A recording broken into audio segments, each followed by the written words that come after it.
বড় কোনো বিপদ অথবা কঠিন চ্যালেঞ্জে পড়লে অনবরত আল্লাহর দুইটি গুণবাচক নাম জপতে থাকুন। বদর যুদ্ধের কঠিন দিনে নবীজি এমনটি করেছিলেন। এমনকি এগুলো মহান আল্লাহর ইসমে আজমের অন্তর্ভুক্ত। নবী কারীম জীবনে যে কয়টি দিনে সবচেয়ে বেশি চ্যালেঞ্জ এবং ভয়াবহ বিপদের সম্মুখীন হয়েছিলেন, তার মধ্যে বদর যুদ্ধের দিনটি অন্যতম। হাদিসে এসেছে, সেদিন তিনি অত্যন্ত বিনয় আর কাতর কণ্ঠে আল্লাহকে ডাকছিলেন আর দোয়া করছিলেন, হে আল্লাহ, যদি এই ক্ষুদ্র দলটি ধ্বংস হয়ে যায় তবে আজকের দিনের পর থেকে জমিনে আর কখনো তোমার ইবাদত করা হবে না। এমনভাবে তিনি দোয়া করছিলেন যে তার কাঁধ হতে চাদর পড়ে গিয়েছিল। এ দৃশ্য দেখে আবু বকর ছুটে এসে চাদর তুলে দিয়ে তাকে জড়িয়ে ধরে বলছেন, যথেষ্ট হয়েছে হে আল্লাহর রাসূল, আপনার রবের নিকট আপনি চূড়ান্ত প্রার্থনাই করেছেন। ইমাম মুসলিম আস-সহিহ হাদিস 4480। সেই কঠিন মুহূর্তে নবীজি আর কি করছিলেন?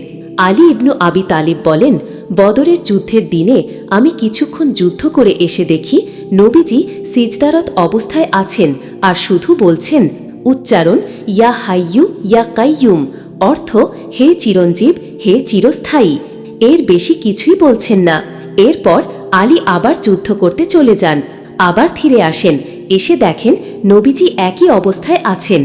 এভাবে কয়েকবার এসে তিনি একই অবস্থায় পেয়েছেন। অতঃপর আল্লাহ তাআলা নবীকে বিজয় দান করেন।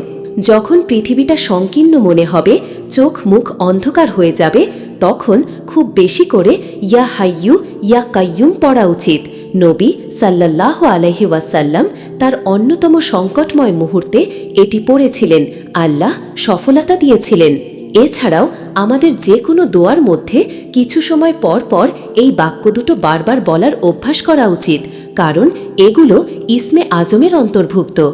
ইমাম আবু দাউদ আস-সুন্নান 1496।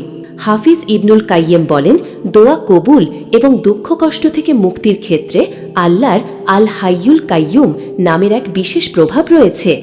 জাদুল মাআদ 4/1888। নবীজির খাদেম বিশিষ্ট সাহাবী আনাস ইবনু মালিক থেকে বর্ণিত। তিনি বলেন, রাসূলুল্লাহের কাছে কোনো বিষয় কষ্টকর দুঃসহ মনে হলে তিনি বলতেন, উচ্চারণ ইয়া হাইয়ু ইয়া কাইয়ুম বিরাহমাতিকা আস্তাগীস, অর্থ হে চিরঞ্জীব, হে চিরস্থায়ী, আমি আপনার রহমতের উসিলা সাহায্য প্রার্থনা করছি। তিরমিজি হাদিস 3524।